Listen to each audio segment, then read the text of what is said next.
very important. It'll be up to Hafu to kind of really see how well she understands those interactions. Right. From what Krip has been talking about, it really feels like he gets the pace of it, right? Play your sigils, get the damage to the face in, you know what I mean, and just continue, and he feels like he's been having a lot of success with it, so I'm excited to see it. And he hasn't lost. He's undefeated. Yeah. We'll see. He has 3 rounds to go through today. If he goes through all 3 rounds and wins this whole thing undefeated, it'd be insane. It is insane. It looks like both players off to a good start. They both have a 1-2 curve here. Now, the question is, and I think a lot of real players, so Hafu opted to pass without playing the... Favoring the card draw instead. Yep. She wants to try to get max value, and obviously that's going to be a little awkward here because Kripparrian does get the leg up. The Cauldron on the first turn is possibly the best rune you could draw. It's the best. Yeah. It's the best one. The reason is because when it gets destroyed, you draw a card, and pretty much half the deck is destroy a sigil, do something. All right. Kripparrian versus Hafu here. Now, what's very important is that Hafu is actually on the play. Yep. Which means he gets to go first, has slightly less evolution orbs that you can see by that kind of big number that says 2. You can see the diamonds above it. Those are how many opportunities you have to evolve your cards. And so she's going to have a little less of an opportunity to have that swing come in for her. But what do you think about this dynamic here between going first and going second in this particular match? Well, realistically, going first in most mirror matchups, you'll have a tiny leg up. And with this deck in particular, it can be even more so because of cards like Mage of Nightfall. So when you're on the curve and you have your sigil in play and then you get to play your Mage of Nightfall first, things like that, you just get more damage in faster, unmitigated. It's very hard to come back from because there is not any healing in the deck outside of Carl, and Carl's can heal you a bunch, but it does help. It's not kind of the big amount of healing that you would really need against a deck like Burn Rune. And what's interesting to me is Kripparrian opted to go for the face damage rather than trading out against any of the followers on board for Hafu, and that's going to be important, which means that the Earth Sigil remains. Now Hafu has some options. All right, going for that Mage of Nightfall like we were talking about. Reason why that's good is Ambush. So Ambush means that that follower cannot be attacked or targeted until Hafu chooses to attack with it. Oh, I like that choice. Face. Yeah. Definitely the best choice. Your board is going to swing back because I believe this is going to be the first turn where Kripparrian uses his Evolution Orb, and probably on one of the best cards to use it on. And it only works this well this turn because of the recent card adjustment to Magic Illusionist. Used to be a 2-2, now he's a 2-1.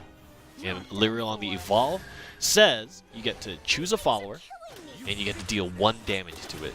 And so, obviously, a very efficient trade, going to free up both his other followers to swing face and develop a 4-2 on board. That's right. And for those of you not too or a little unsure of what's going on with the Evolution Orbs, what that means is you get a buff on the follower, and it also gets to attack an enemy follower the turn that you buff it. So it's very good at coming back and kind of taking over board control. Now, there's something very important about order, and she did do it right. Plays the Carl first, and that opens you up to play the Silent Laboratory, which is another sigil. And every time a sigil comes into play, Carl will choose to heal you once, and that's going to mean that Hafu goes up another 2 points of health and has developed 2 other followers and sigils for her use, which is going to be great because we know that there's a big card coming up for her. That's right. And every little point of healing matters because it might mean 1 more attack or 1 more spell out of Kripparrian to actually finish the game. Oh, man. Kripparrian has some good cards in his hand, too, but the aggressive pace, and I think this is interesting because Kripparrian chose to go face instead of trading out the board, allowing that sigil to be consumed and giving the Mage of Nightfall ambush really gave Hafu a lot of momentum there. It did. A lot of times when you're on the draw in a mirror matchup such as this, you need to trade out the board so they can't get that damage in as fast as we were talking about. Uh-oh. It looks like Kripparrian is forced to use a Wizardess without being able to play any spell in his hand. Yeah.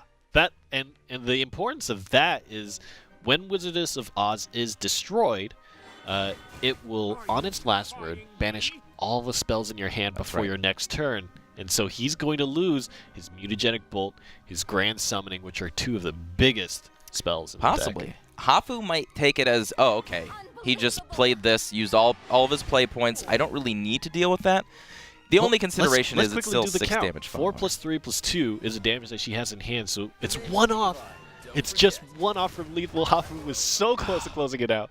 If she evolves the Mage of Nightfall and goes face, that's going to leave Kripparrian at 1, which See, is that the right choice? This I is mean, what it I'm is very talking about, right? powerful. Like, do you trade? It looks like she is going to go for the trade. She's going to play it very safe here. It's interesting because if this Mage of Nightfall goes to the bin here, gets destroyed, then there isn't 3 more damage sitting in hand for Hafu at the moment, but there is a Wizard. The draw yeah, the Wizardess. This is insanely close. This is so close. Oh man, losing that Grand Summoning is big because Huge. the wards. I mean, if a 3 damage burn comes up, which is very common in this deck, It is. the game is over. But having that ward just helps. Oh, and right off the top, Hafu! I Hafu's told like, you, easy. this is not beginner. This is not beginner. This is not beginner. And Hafu takes the burn and wins it. And Kripparrian, who was undefeated thus far, is left. Oh, he does not look amused. He does not look amused. Oh no, that is heartbreaking. I gotta know what he's feeling about.